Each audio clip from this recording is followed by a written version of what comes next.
முன்னாள் அமைச்சர் செந்தில் பாலாஜி ஜாமீன் மனு மீதான விசாரணையை ஆகஸ்ட் 20ஆம் தேதிக்கு ஒத்திவைத்திருக்கிறது உச்சநீதிமன்றம். ஜாமீன் மனு மீதான விசாரணை முடிந்து இன்று இறுதி தீர்ப்பு வழங்கப்படும் என எதிர்பார்க்கப்பட்ட நிலையில் ஒத்திவைக்கப்பட்டிருக்கின்றது. அமலாக்கத்துறை செந்தில் பாலாஜி தரப்பு வாதங்கள் முடிந்த நிலையில் தீர்ப்பு ஆகஸ்ட் 20ஆம் தேதிக்கு ஒத்திவைக்கப்பட்டிருக்கிறது. சட்டவிரோத பண பரிவர்த்தனை வழக்கில் கடந்த ஆண்டு ஜூன் 14ஆம் தேதி கைது செய்யப்பட்டிருந்த நிலையில் ஓராண்டுக்கும் மேலாக சிறையில் இருந்து வரும் செந்தில் பாலாஜி உச்சநீதிமன்றத்தில் ஜாமீன் கோரி மனு தாக்கல் செய்திருந்தார். இந்த வழக்கு தொடர்பான விவரங்களோடு எமது செய்தியாளர் ராமகிருஷ்ணன் இணைகிறார். ராமகிருஷ்ணன், மீண்டும் இந்த தீர்ப்பு ஒத்திவைக்கப்பட்டிருக்கிறது. ஆகஸ்ட் 20ஆம் தேதிக்கு ஜாமீன் மனு மீதான இந்த தீர்ப்பு ஒத்திவைக்கப்பட்டிருக்கிறது. என்னென்ன வாத பிரதிவாதங்கள்லாம் நடைபெற்றிருக்கு, விவரங்கள் என்ன? அதாவது தீர்ப்பு என்பது ஒத்திவைக்கப்படவில்லை. இன்றைக்கு வழக்கு விசாரணைக்கு எடுத்துக் கொள்ளப்பட்டது. நீதிபதி ஓஜா தலைமையிலான அமர்வில் தான் இந்த வழக்கினுடைய விசாரணை என்பது நடைபெற்றது. இன்றைக்கு காலையில் உச்சநீதிமன்றத்தில் விசாரணைக்கு வந்தபோது அமலாக்கத்துறை சார்பில் ஆஜரான வழக்கறிஞரை பொறுத்தவரையில் மூத்த வழக்கறிஞர் குறிப்பாக துஷார் மேத்தா தான் அமலாக்கத்துறை சார்பில் ஆஜராகி வருகிறார்.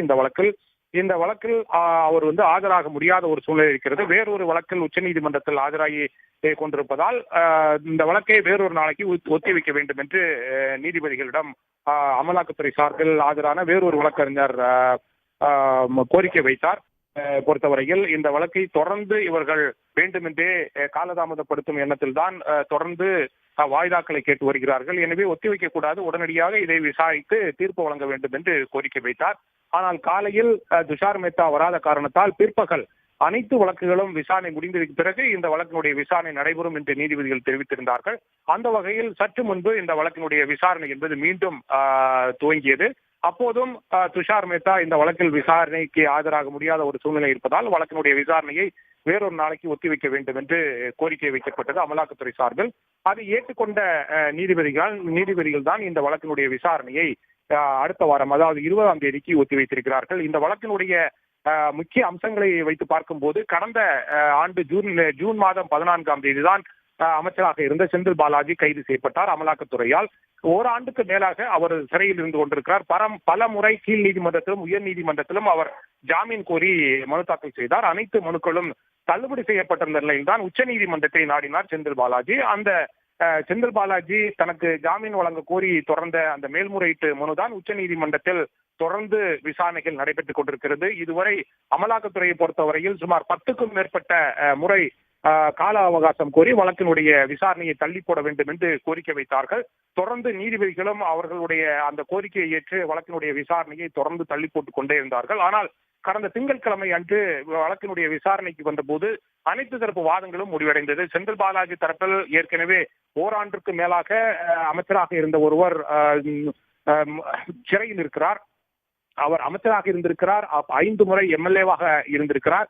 அவரை ஜாமீன் வெளிவிட்டால் எந்த ஒரு பிரச்சனையும் இல்லை, அவர் தமிழ்நாட்டிலேயே இருப்பார், வேறு எங்கும் செல்ல மாட்டார் என்றெல்லாம் வாதங்கள் முன்வைக்கப்பட்டது. ஆனால் அமலாக்கத்துறை சார்பில் ஆஜரான வழக்கறிஞர்களை பொறுத்தவரையில் இவர் பலமிக்க ஒரு அரசியல்வாதியாக இருக்கிறார். எனவே அவரை வெளியில் ஜாமீனில் விடுதலை செய்யக்கூடாது என்றெல்லாம் வாதங்கள் முன்வைக்கப்பட்டது. தொடர்ந்து பல்வேறு முட்டுக்கட்டைகளை போடும் விதத்தில் தான் அமலாக்கத்துறை சார்பில் ஆஜராகி இருந்த வழக்கறிஞர் துஷார் மேத்தா வைத்தார். குறிப்பாக ஒரு முறை விசாரணைக்கு வரும்போதும் சில கருத்துக்களை, புதிய தகவல்களை அவர் வைத்துக் கொண்டிருந்தார். ஒரு கட்டத்தில் செந்தில் பாலாஜி வழக்கு தொடர்பாக ஒரு பென் டிரைவில் என்ன இருக்கிறது என்பது பற்றி கூட அமலாக்கத்துறையால் சொல்ல முடியாத ஒரு சூழ்நிலை ஏற்பட்டது. முதலில் பென்டிரைவ் தாங்கள் கைப்பற்றப்பட்ட போது செந்தில் பாலாஜியினுடைய பெயர் இல்லை என்று செந்தில் பாலாஜி தரப்பு உச்சநீதிமன்ற நீதிபதிகளிடம் தெளிவாக எடுத்து கூறியது. அதன் பிறகுதான் இந்த செந்தில் பாலாஜியினுடைய பெயர் அந்த பென் டிரைவில் சேர்க்கப்பட்டது என்றெல்லாம் குற்றம் சாட்டுகள் வைக்கப்பட்டது. ஆனால்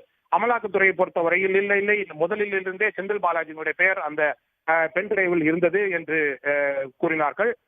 கடந்த முறை விசாரணைக்கு வந்தபோது கூட சில கருத்துக்களை கூறி இந்த வழக்கினுடைய விசாரணையை ஒத்திவைக்க வேண்டும் என்றெல்லாம் கோரிக்கை வைக்கப்பட்டது. ஆனால் திங்கட்கிழமை விசாரணைக்கு வந்தபோது நீதிபதிகள் இன்று விசாரணை முடிக்க வேண்டும், அனைத்து தரப்பு வாதங்களும் முடிக்க வேண்டும் என்று கட்டாயமாக தெரிவித்ததன் காரணமாகத்தான் திங்கட்கிழமை இந்த வழக்கினுடைய விசாரணை என்பது அனைத்து தரப்பு வாதங்களும் முடிவடைந்த நிலையில் தீர்ப்பை ஒத்திவைத்திருந்தார்கள், தேதி குறிப்பிடாமல். ஆனால் நேற்றைய தினம் இரவு 8:30 மணிக்கு உச்சநீதிமன்ற பதிவேட்டில் என்ன கூறப்பட்டிருந்தது என்றால், இன்றைய தினம் வழக்கினுடைய விசாரணை நடைபெறும் என்றும் சில விளக்கங்களை இரண்டு தரப்பிலும், அதாவது அமலாக்கத்துறை மற்றும் செந்தில் பாலாஜி இரண்டு தரப்பிலும் கேட்க வேண்டியிருப்பதால் இரண்டு தரப்பு வழக்கறிஞர்களும் ஆஜராக வேண்டும் என்று உச்சநீதிமன்ற நீதிபதி இந்த வழக்கை விசாரிக்கும் நீதிபதிகள் தெரிவித்திருந்தார்கள்.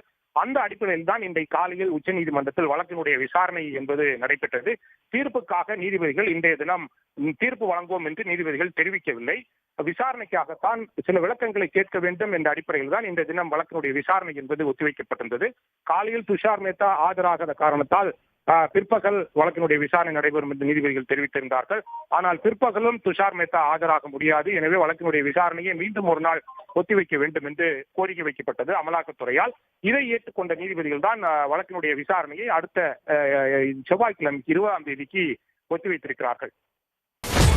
சன் நியூஸ் வாட்ஸ்அப் சேனலை ஃபாலோ செய்யுங்கள். QR கோடை ஸ்கேன் செய்து சன் நியூஸோடு இணைந்திருங்கள்.